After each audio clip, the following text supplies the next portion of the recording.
On a un nouveau duo pour nous régaler au mondial. Pour couvrir la compétition, la chaîne Fox Sports a réuni Thierry Henry et Zlatan Ibrahimovic. Et niveau ballon, les deux n'ont rien perdu.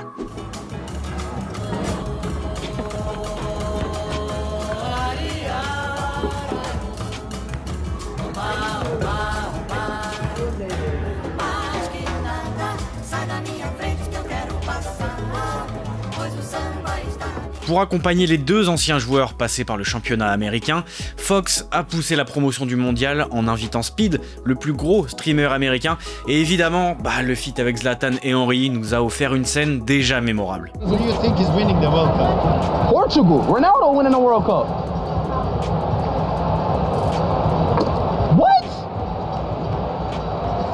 Les États-Unis ont joué leur premier match hier et à cette occasion sur Brut, on vous raconte la relation très étroite entre Donald Trump et Gianni Infantino, le président de la FIFA. On fera ensuite le point sur les matchs de la nuit avec les débuts de deux des pays organisateurs, les USA et le Canada. Et dans le viseur, on a le premier choc du mondial ce soir, Brésil-Maroc, avec déjà des superbes images des supporters. On va aussi vous montrer des images des Bleus, de l'Algérie, de CR7 et on a même des petits chiens trop mignons dans une fan zone au programme.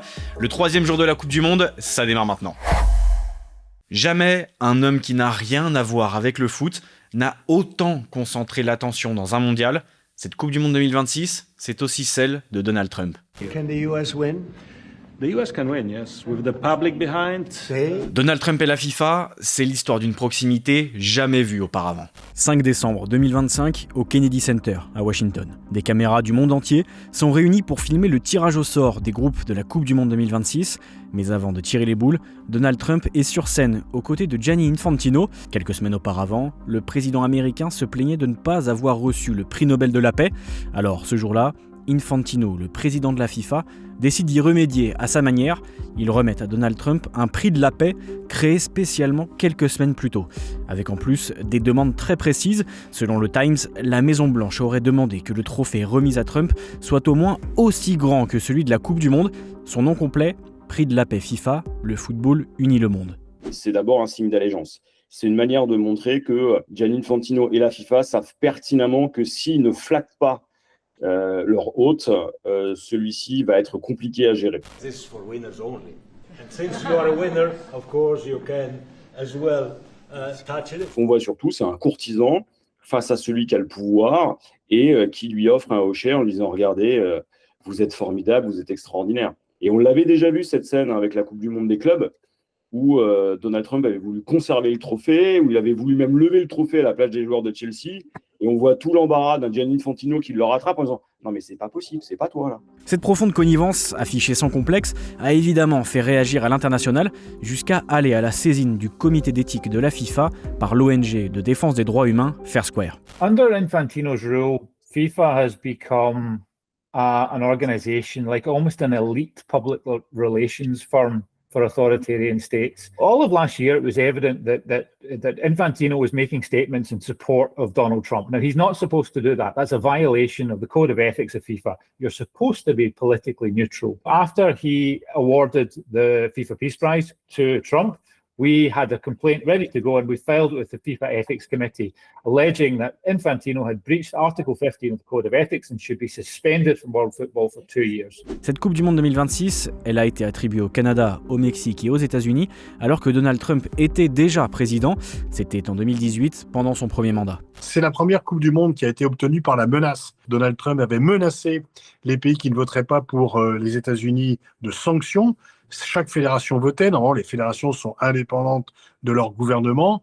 Mais Trump avait averti que si la fédération de tel pays ne votait pas pour les États-Unis, son pays pourrait avoir des sanctions. Et déjà à l'époque, la FIFA n'était pas intervenue. Elle aurait dû intervenir. Depuis, il a continué d'associer son image au foot, en accueillant notamment Cristiano Ronaldo et Lionel Messi à la Maison-Blanche.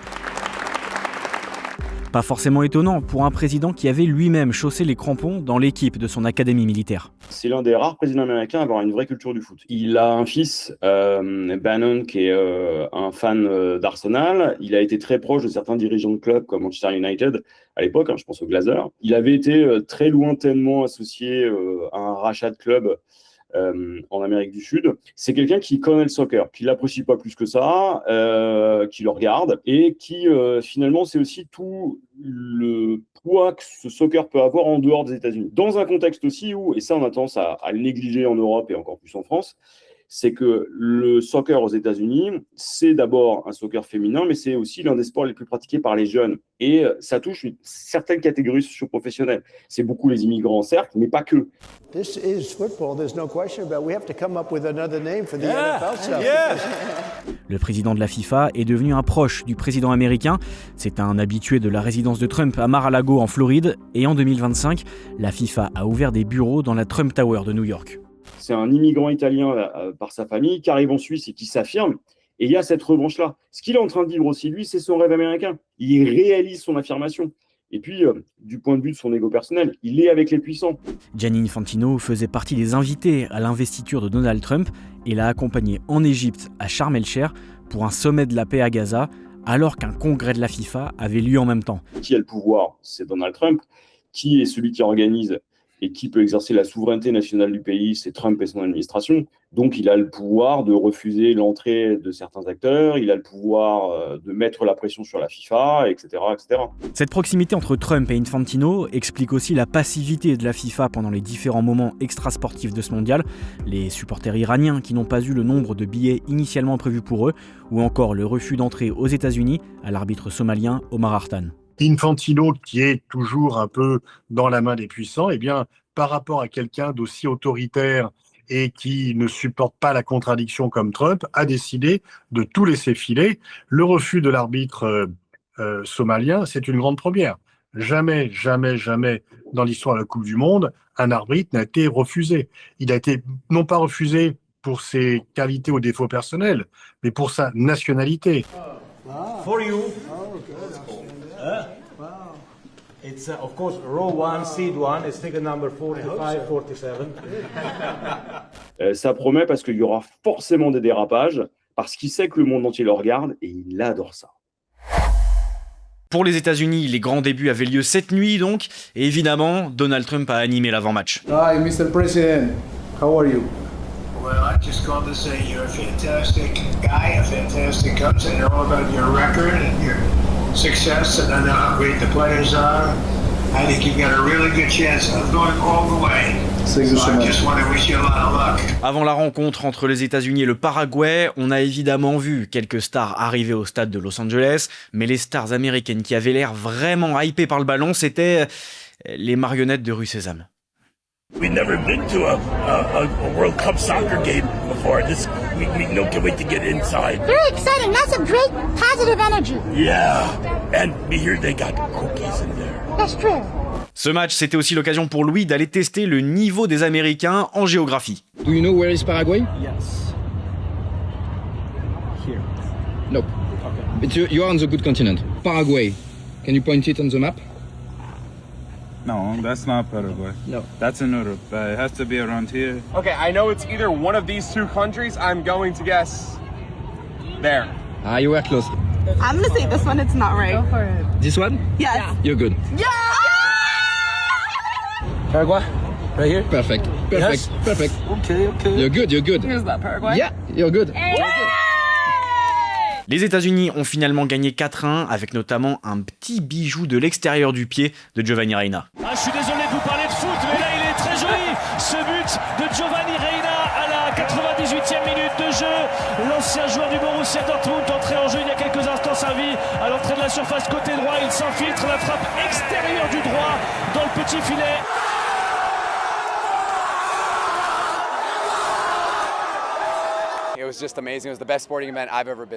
On a aussi eu un match nul entre le Canada et la Bosnie-Herzégovine, mais on a surtout eu un avant-match de zinzin dans les rues de Toronto.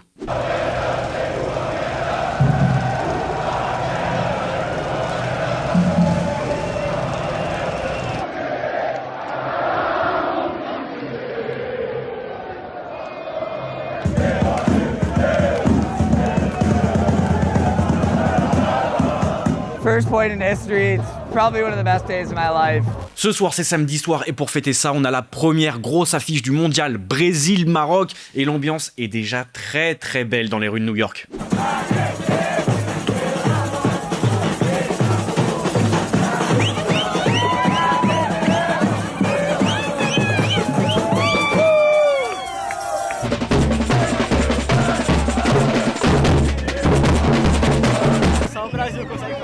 Peut-être que certains parmi vous passent le bac cette année et sont stressés pour l'épreuve de philo lundi.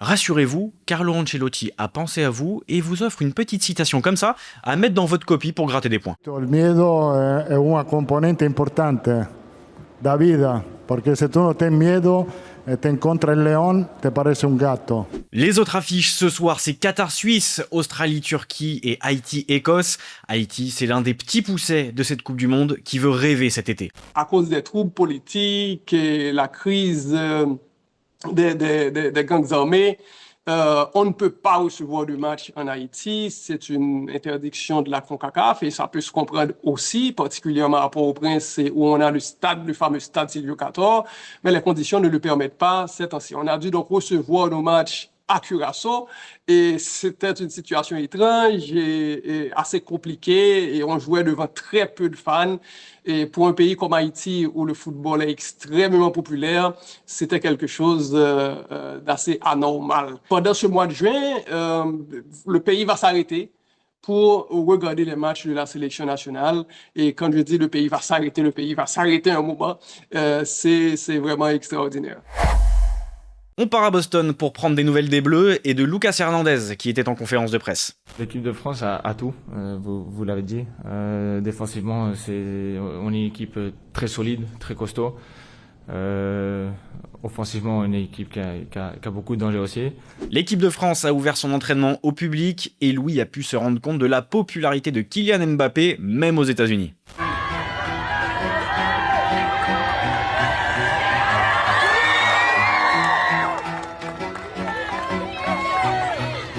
Les Bleus en Coupe du Monde, c'est des joueurs, mais c'est aussi une logistique assez impressionnante. Avant de partir en Amérique, Rémi avait rencontré l'intendant de l'équipe de France. Entre 500 et 600 maillots, uniquement pour les joueurs. Et après, à tout ça, faut ajouter à tout ça, tout ce qui est à côté, des petits cadeaux, des choses comme ça qui sont faites à d'autres sélectionneurs ou d'autres nations, ou aux gens aussi qui nous donnent des coups de main. Parce qu'on se déplace quand même avec beaucoup de matériel, donc parfois il y a des personnes qui nous donnent des bons petits coups de main et c'est très appréciable, donc on essaye de remercier parfois avec des petits cadeaux quand on peut. Argentine-Algérie, c'est l'un des autres chocs de ce premier tour du Mondial 2026, ce sera la semaine prochaine, et les Fennecs ont commencé leur préparation pour ce match.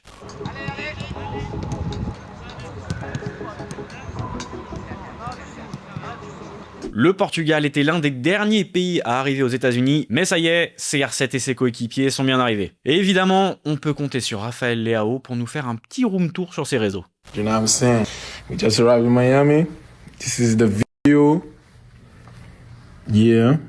Le Portugal commencera sa Coupe du Monde contre la République démocratique du Congo, ce sera la semaine prochaine, et les Congolais, eux, sont plus que prêts.